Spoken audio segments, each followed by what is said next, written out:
Bill Italian. Now, one can tell me my own music where I want to play for now. Why talk about my way? Okay, Stanley. Okay, Baba we Baba high. Good. Amorigi. Wa can who are the age of 600? It is 100 the buy. In fact, after we be a Sosula now.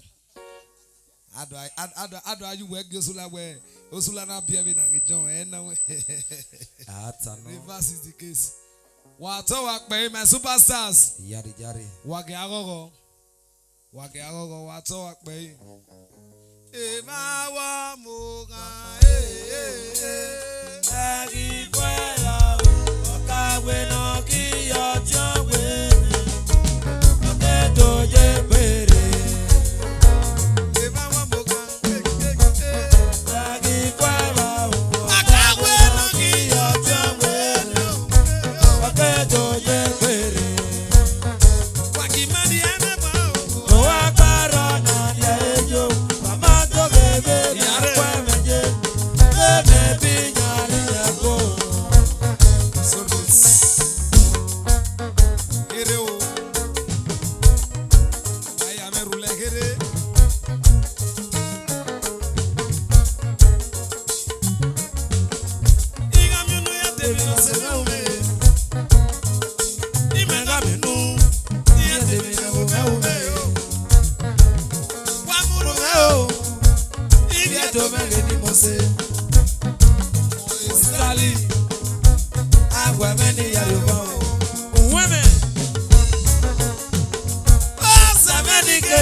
sema. Wedo isao. Edia gyolaye.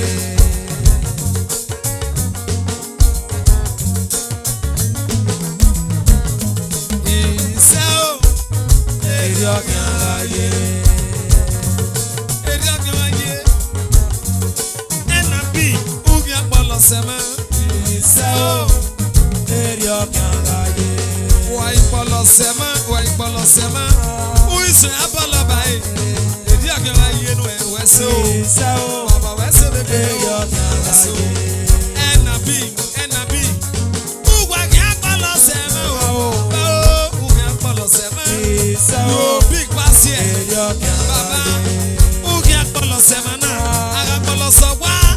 Agi baba wa. Edia gyolaye beta ko wa. Isao. So. Edia Baba o, gyolaye. ekenu namigo egui. Baba, o pisa mi na mi. Egara nonu e baba. Isao. Egara nonu e Edia gyolaye. baba. Kuwanya goda o gigo, kuwanya giye gigo. Ugbe wa o gigo.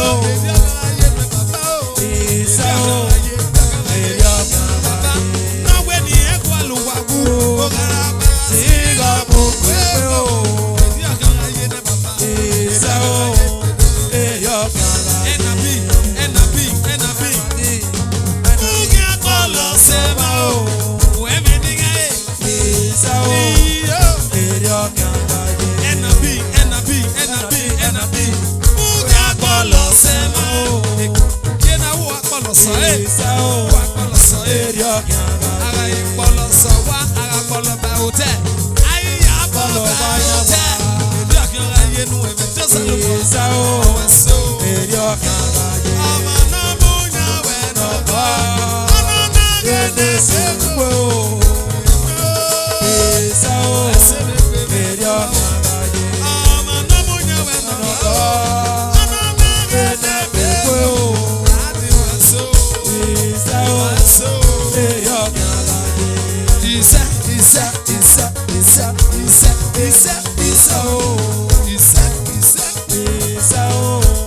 Edia gyolaye. Isao. Baba weso de gbe. Isao. Edia gyolaye. Isao.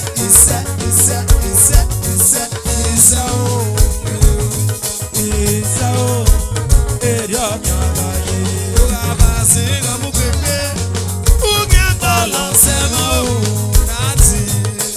Isao. Edia gyolaye. Baba o, Enabi, uga balo sema o. Wato akbe itwe sasa no bera inatwe sasa no bije kati iramege N and B Italian hotel ijari wato bera me All right.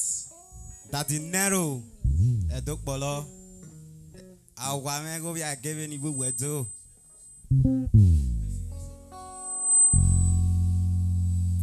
enave getwe abi peziken iye tun ibera we baba mi akodon efo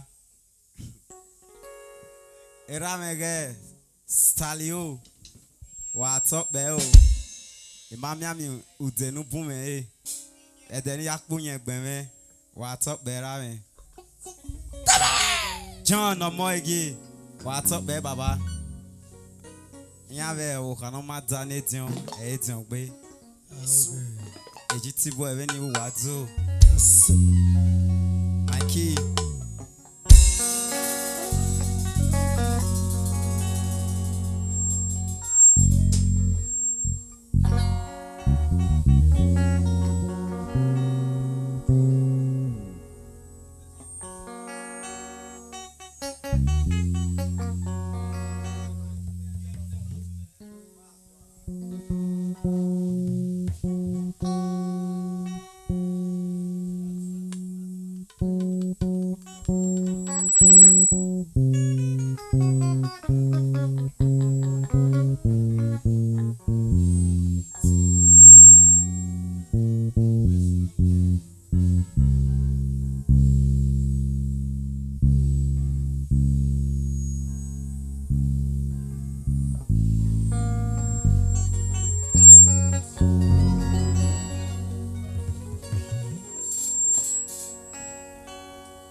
Voulez Marocain, l'Italien hôtel. Rame we Merakia, Iwiye me we Merakia. Igien yo voulez Marocain, l'Italien hôtel.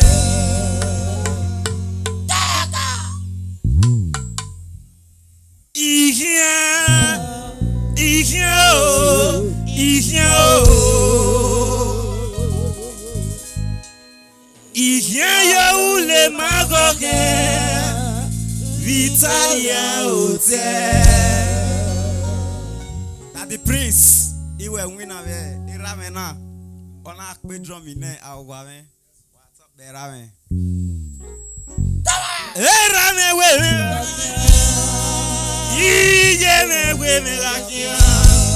That's why. What up?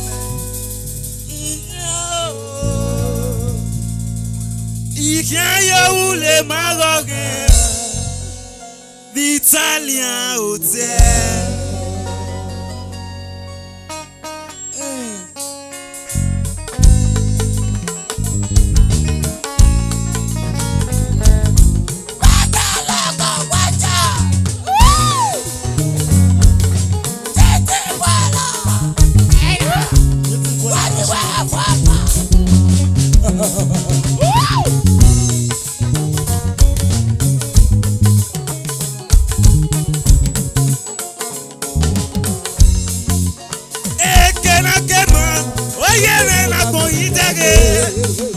Uno belle nala, mama iona oje. Oriana wa. Thank you very much, mommy.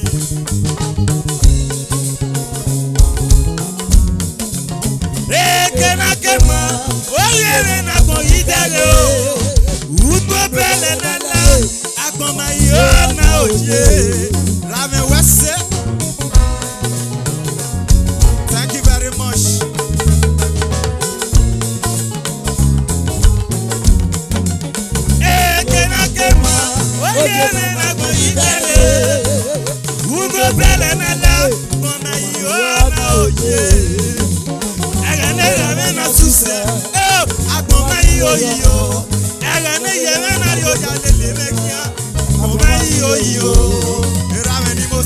Thank you very much. God bless you.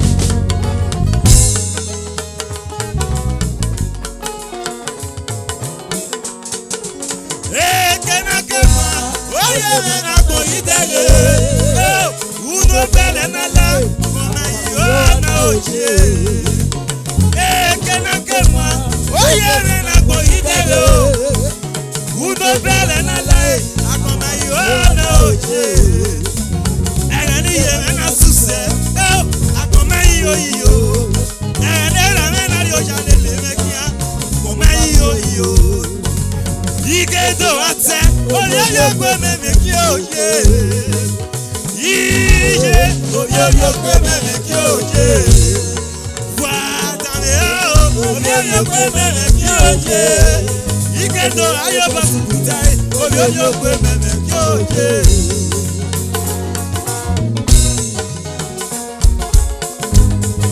Ikedo ayoba sukutai, oyoyo kwe me meki oje.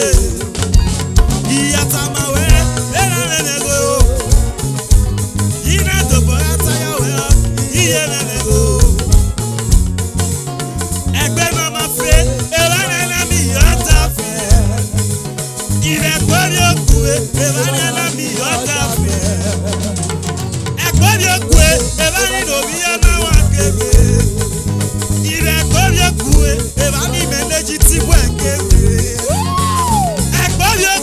Ewani no ya kekere atege jitipwe aitebe ona tejon ate stali aitebe yona wa ate stali aitebe ona tejona wa tatio we selekelo precious imege ni bo sele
avec Bigo, pouvez-vous soir avec Papa, pouvez-vous soir avec Bekira, on est au Bigo, il est ça.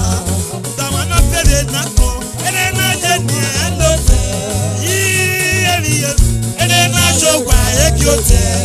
On m'en a fait Nako, elle est nagée, elle est nagée, et Kyote.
Saline no viana wa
What's up, better man?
Secure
Era me go vision wa. Iwa we ni me like. Okay kinik be.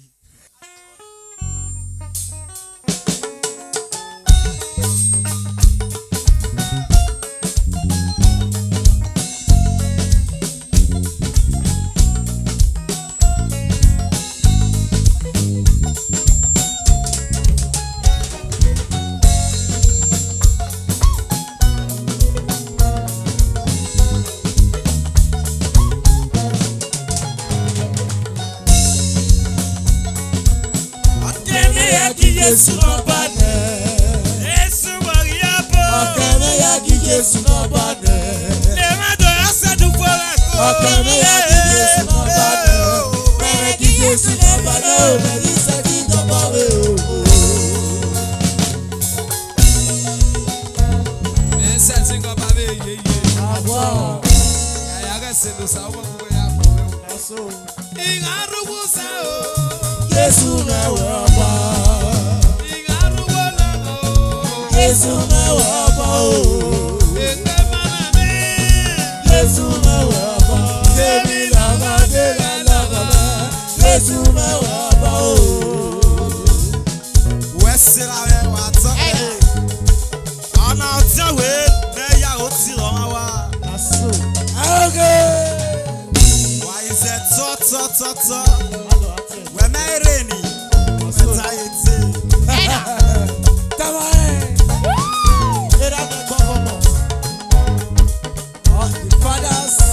Daddy please. What's up there, man?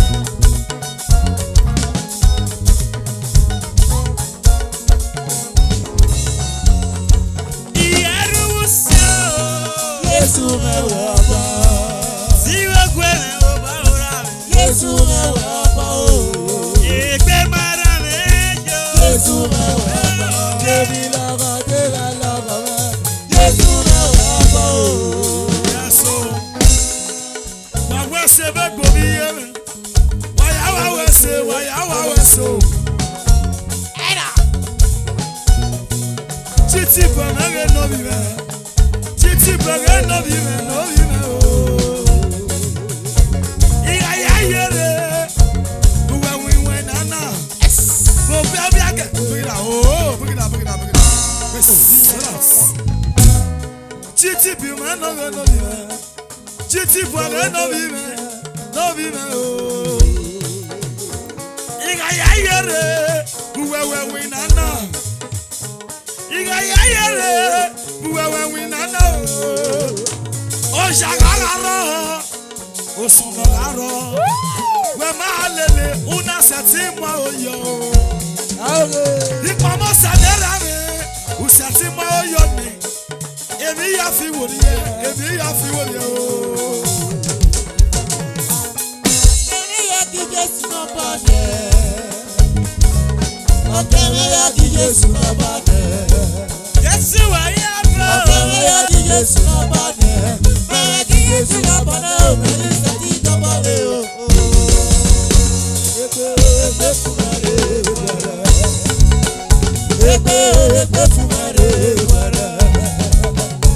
Ebe fumare wara. Ebe fumare wara. Ebe fumare wara.